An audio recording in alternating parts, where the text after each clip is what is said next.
I want you to listen. Then what? Share it. With? Whoever you share with. Whoever you know, the people you're close to.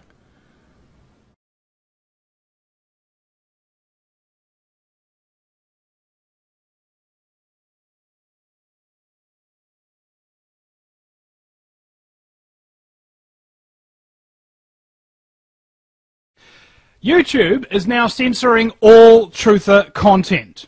This is nuts! Nuts! Nuts! They're insane! Go!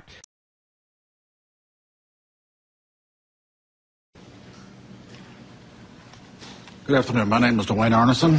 I'm going to give an adjunct testimony to what Bob has already spoken about. After graduating from college with degrees in physics and math, I entered the Air Force, got a commission, and served 26 years as a communication electronics officer in positions all over the world, including Vietnam. My highest clearance held was a top secret crypto special compartment information talent keyhole. For those with no clearances, you got to be almost squeaky clean to get that. Back in 1967, I was officer in charge of the communications center at the 28th Air Division in Great Falls, Montana. I was also the crypto custodian. I was a top secret control officer for the division, and I passed out nuclear launch authenticators. In March of that particular year, I can clearly recall a message coming through my communications center which basically said what Bob has already talked about, that a UFO did in fact shut down several missile silos in Montana. After retiring from the Air Force, I went to work for Boeing as a computer systems analyst. Bob didn't mention this, but one of my first supervisors at Boeing was Robert Kaminsky. He has since passed away. He was the engineer selected by Boeing to go out and investigate the UFOs, the missiles that were shut down.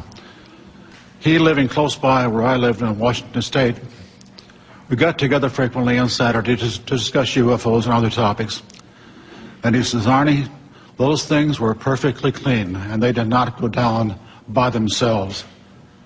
He then went on to say that halfway through the investigation, the Air Force sent Boeing a message which said, stop the investigation and do not, repeat, do not send us a report. Somebody out there is trying to send us a message. If I knew who they were, I probably would not be here. Thanks for your time.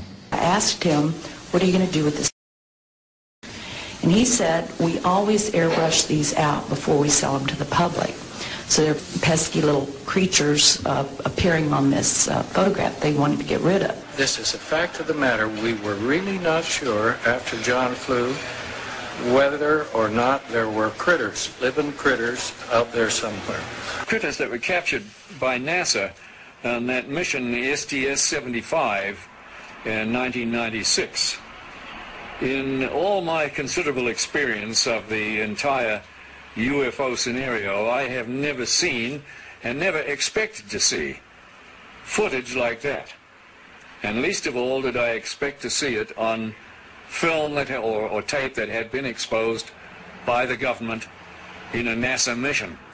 The shuttle Columbia in this mission was equipped with a very sophisticated and expensive ultraviolet camera. It was sensitive to the near ultraviolet. And when they were up at 300 miles above the atmosphere, they launched from the Columbia a small satellite with a tether.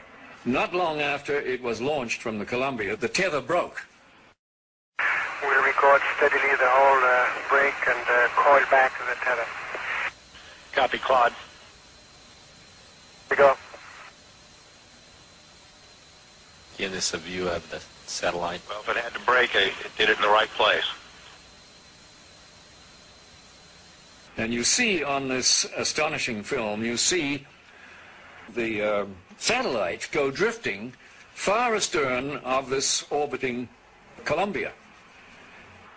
The tether, which is 12 miles long, straightens out into a long white line, which you can see as plainly as could be.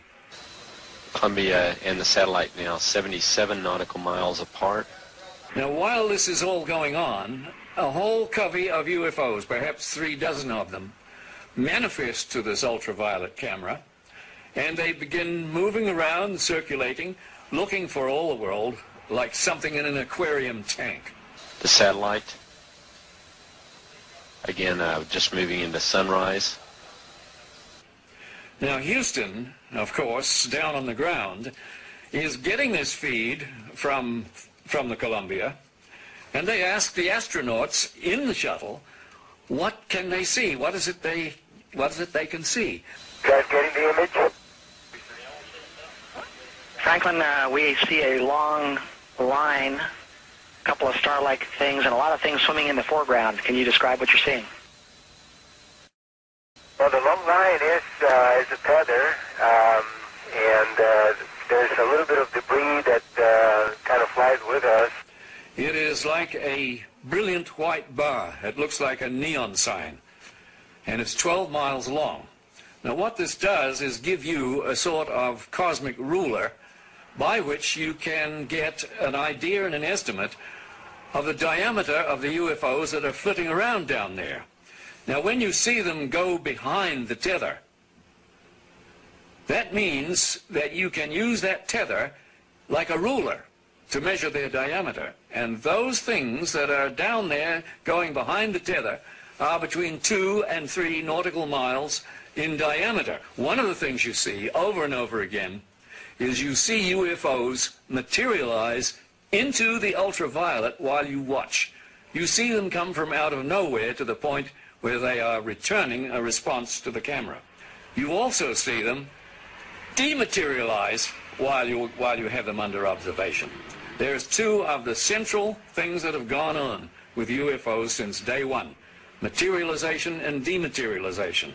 It's going on in this film, 300 miles above the Earth, photographed by your government with your astronauts superintending the whole thing.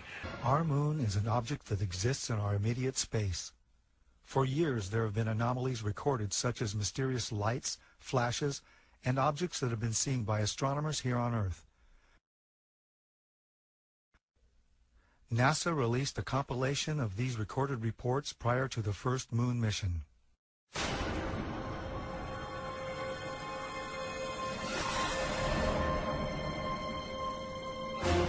Gemini 7 here, Houston, how do you rate? 1 clear, 7, go ahead. Hotel 0, 10 o'clock high. This is Houston, say again, 7? I said Hotel 0, 10 o'clock high. Right here. Building control here, Jeff. The reference in that conversation was bogey. It was Borman who reported sighting the bogey. This is Gemini Control Houston. That's 4 hours, 24 minutes into the flight.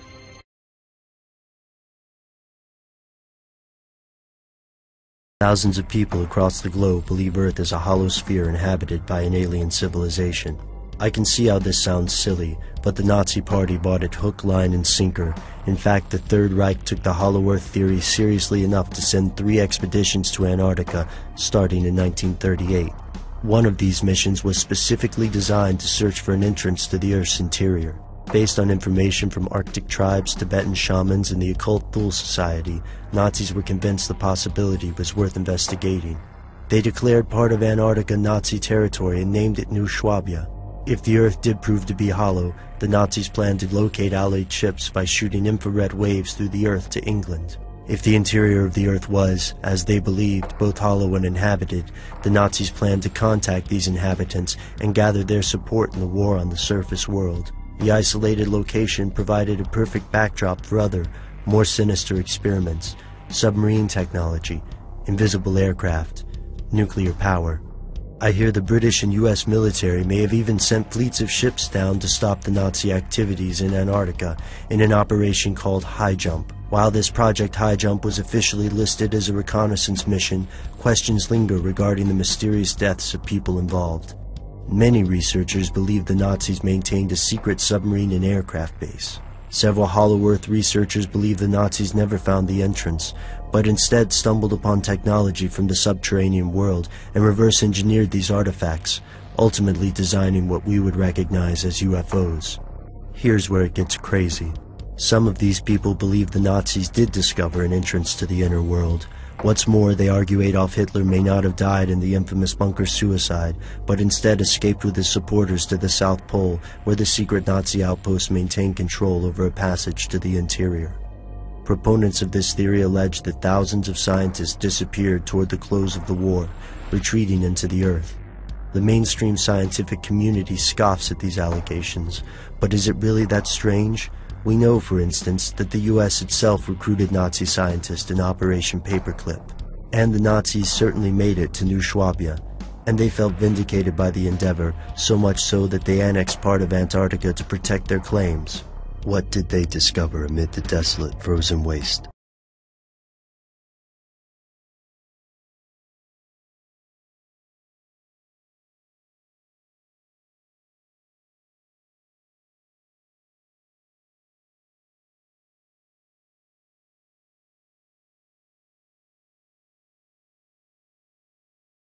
When we have a feeling in our hearts, we're creating electrical and magnetic waves inside of our bodies that extend beyond our bodies into the world around us.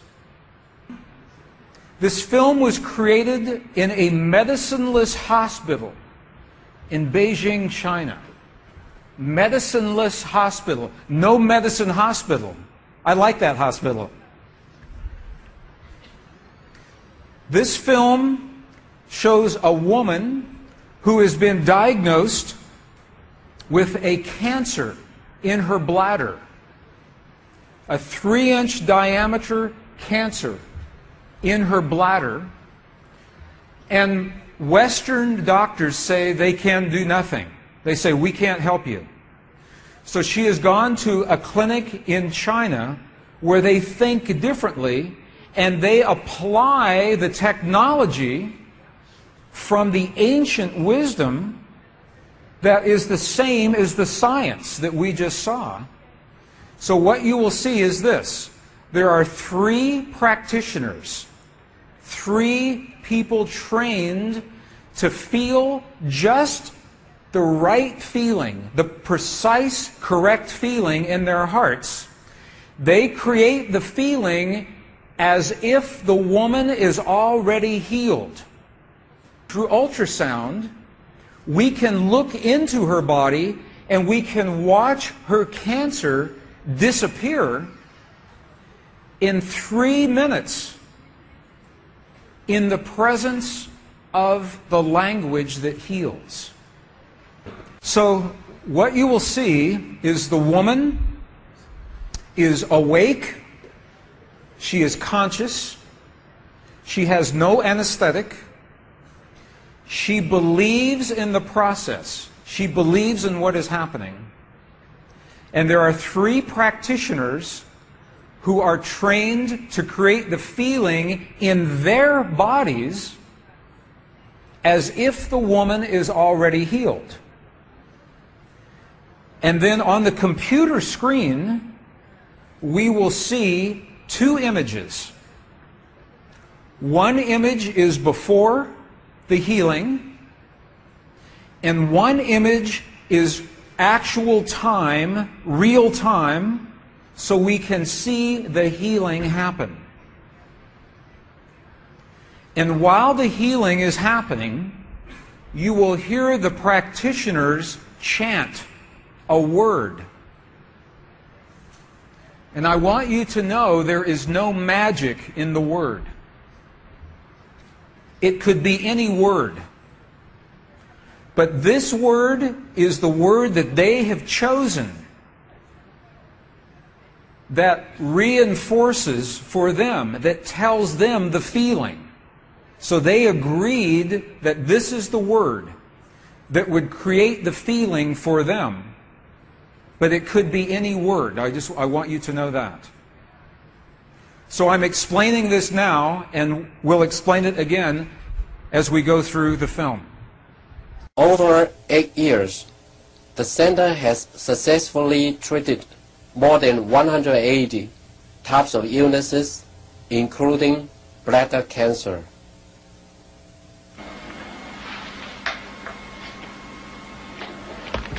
看到了没有？就是在这个膀胱，三角球的左侧，和一个压壶，这么一个中块。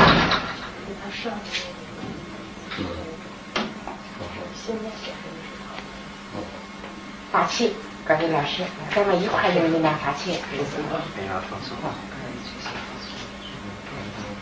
身体的精神，开的话散，不要控制听人话，哗哗哗，散散哗散哗散哗散哗散哗散，晓得吧？哗散哗对散哗散哗散，看那个看得下去，哗散哗。人就想着一下就彻底散了。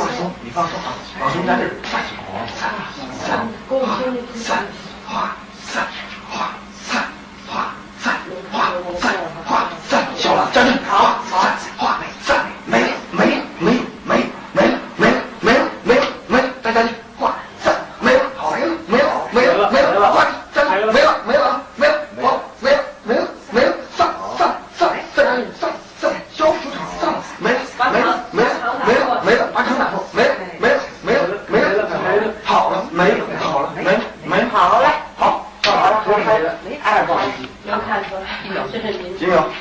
这边10分钟下来，那个就1分钟哈，60分钟那个上来走，好没了好了。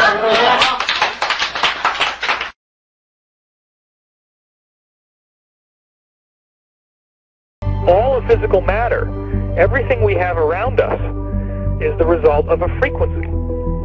If you amplify the frequency, the structure of the matter will change.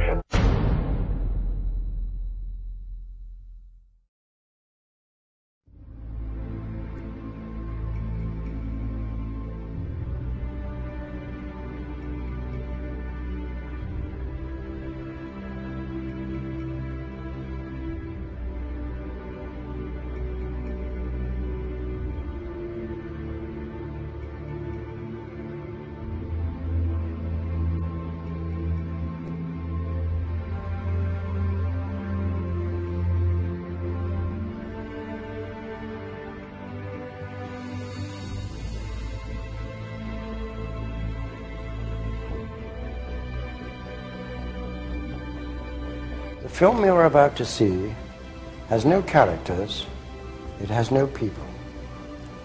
It is a film to describe to you and explain visually the effect of cymatic frequencies on texture, structure, water, oil.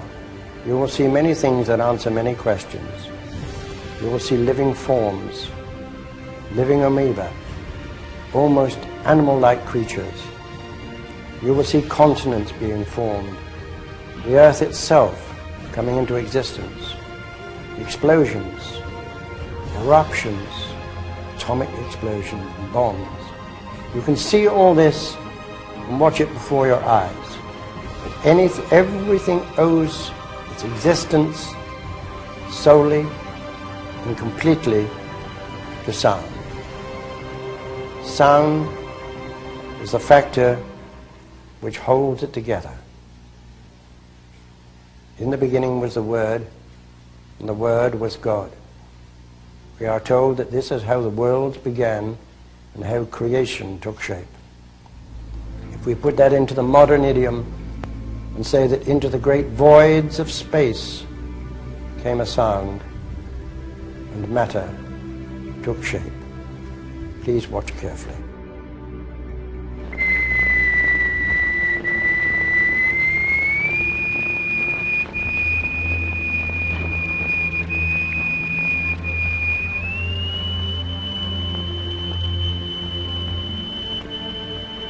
We can also use different shapes of plate. Here we have a triangular plate with a crystal attached to its underside and produce a sonorous fit. We change to a higher note and see a rather more complicated figure.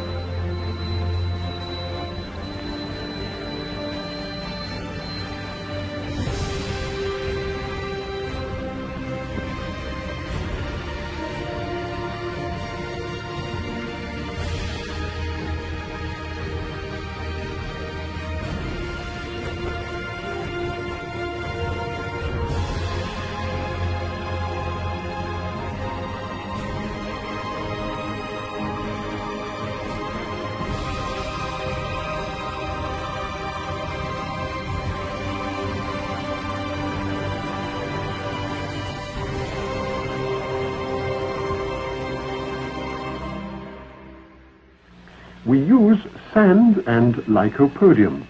The lycopodium moves to the center of the fields and takes up circular shapes.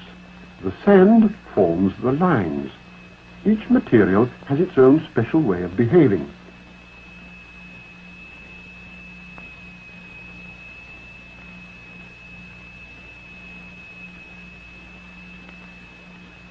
Lycopodium alone, a sonorous figure, transition to a mobile flowing phase,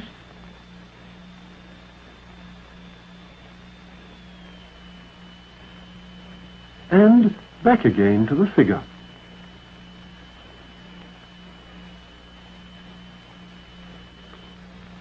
The sonorous figures represent stationary waves, but now we can also observe moving waves. Here the sand is flowing in a current. What is it that drives the rotational effect in our galaxies? What is it that drives the rotation of the planets? What is it that drives and impacts the rotation of Earth? In vibrating glycerin, we see continuous waves which form the queerest figures. And yet, the extraordinary things we see here are simply and solely the effect of vibration.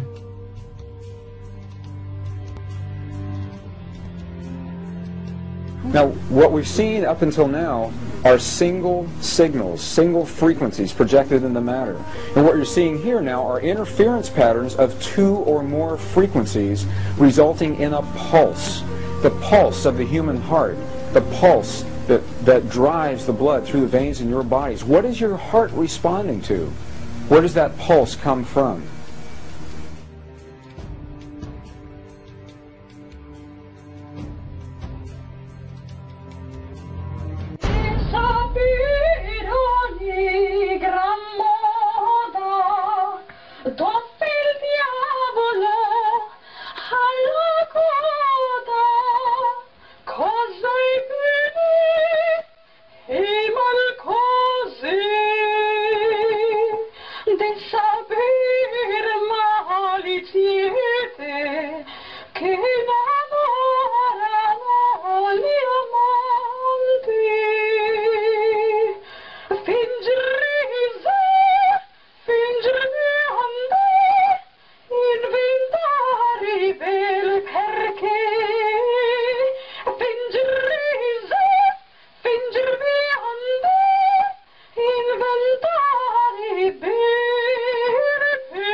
The daily life we perceive with our 5 senses is not reality. Quantum physics has shown that space and time are illusions of perception. Therefore, our bodies cannot truly be a reality if they occupy this space. Ernest Rutherford performed an experiment in Manchester that revealed to him the shape of the interior of an atom. Scientists were shocked to discover that the atom is almost entirely empty space. The question then became, how could this empty atom possibly make the solid world around us? Our true consciousness does not exist in our brains or in our bodies. But this illusion of our individual bodies, along with the misinformation of our true origins, has manifested the idea that we all think independently from one another. With this misunderstanding, it would seem impossible to scientifically explain telepathy, clairvoyance, spiritual mediums, and other phenomena dealing with transferring information between sources without physical means of communication. But when you understand that there is a common spiritual bond between all things in the universe, and that we are all part of one divine intelligence, no phenomena is unexplainable. The blank matter within the most basic building blocks of perceivable existence is malleable and molded by intent. This means that consciousness shapes our reality. This seems difficult to accept for most, and it is quite understandable. In modern times, we are taught from an early age how to think rationally and tangibly. This is a very left-brain method of education, and it has more harmful effects than it's given credit for. The left brain deals with logic, details, facts, patterns, practicality, science, and math, as the right brain deals with feeling, intuition, symbols, images, risk-taking, philosophy, and religion. With a deliberate push for government-controlled educational curriculums, generation after generation of the youth are being taught to focus only on the facts, figures, and numbers. Repetition is used to train children subconsciously to accept what they're learning. Children aren't rewarded for questioning the validity of the information they receive. They are ridiculed. However, the children who blindly accept the information as true and merely regurgitate the information on command when it is time to take a test, those children go on to become the decision makers in our government, law, medicine, business, and every other occupation with power and prestige. The most detrimental effect of being pushed away from holistic thinking with the full brain into a strictly left brain thought is what is known as the suppression of the feminine. Every male and female have both feminine and masculine qualities. It has nothing to do with man or woman. These are represented by the left and right brain, yin and yang, black and white, light and dark, and most every other duality. Both are vital to our spiritual and physical health. So the intangible parts of our existence, such as emotions, are part of the true reality of higher consciousness. If emotions are part of a realm that we cannot experience with our five senses, then how is it that we are all aware of our emotions? What most people believe to be emotions are not truly the emotion itself. What we are experiencing is the physical manifestation of these emotions. Anger causes disturbance in the psyche, which manifests itself in the ego. These manifestations cause the heart rate to increase, body temperature to rise, and spawn many other physical traits that signify anger. Just as music from the radio is a physical manifestation of an intangible signal, our experience of emotion is the physical manifestation of an intangible signal as well. It has been shown that our emotions have a vibratory frequency to them. Furthermore, there are only two emotions that humankind experiences: fear and love. All other emotions branch either directly or indirectly from these two emotions. Fear has a long and slow frequency vibration to it, while love has a very rapid and high frequency. To show that vibration is the very foundation of existence, Hans Jenne developed what is known as cymatics in the 1940s to show that when vibrations of sound are passed through a form of media, there is a set pattern that will follow. When the frequency increases, the media develops into a more complex pattern. This is precisely what is happening to our Earth and to humanity. There are 64 possible codes of amino acids in our DNA structure made from 4 elements: carbon, oxygen, hydrogen, and nitrogen. By any means of logic, we should have all 64 codes activated within our DNA structure. Yet we presently only have 20 active codes.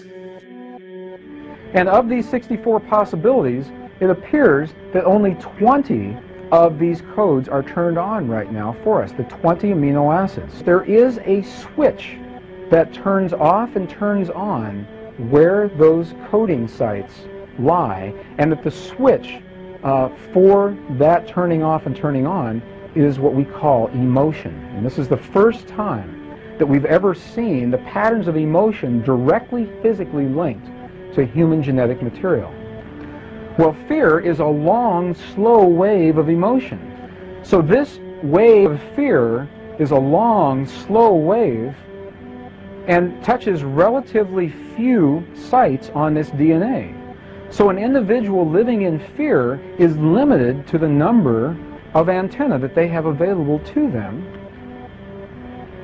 whereas an individual living in the pattern of love, this is love in DNA. You can see it's a higher frequency, shorter wavelength. We have many more potential sites for coding along that genetic pattern. This information, this is amazing. This is the first time we've ever had a hard digital link between emotion and genetics.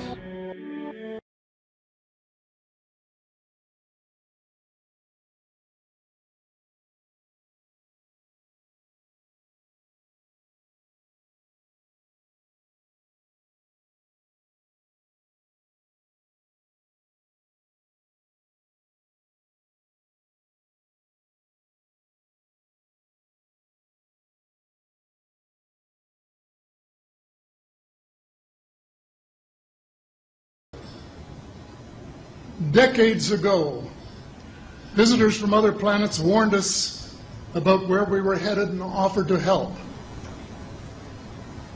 But instead, we, or at least some of us, interpreted their visits as a threat and decided to shoot first and ask questions after. The inevitable result was that some of our planes were lost, but how many were due to retaliation and how many were as a result of our own stupidity is a moot point. They, the military, must have been and still are so paranoid that they feel it necessary to use the visitors' technology to fight them off, rather than welcome them as partners in development. The veil of secrecy must be lifted, and it has to be lifted now, before it's too late. It is ironic that the U.S. would begin a devastating war, allegedly in search of weapons of mass destruction, when the most worrisome developments in this field are occurring in your own backyard. It is ironic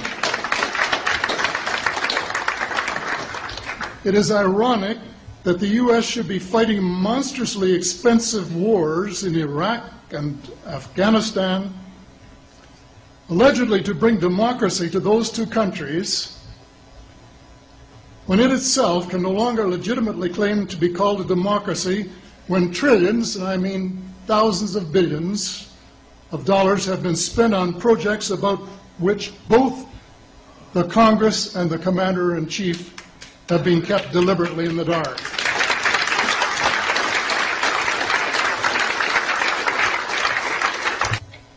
President Clinton was asked a question by White House reporter Sarah McClendon about why he didn't do something about disclosure.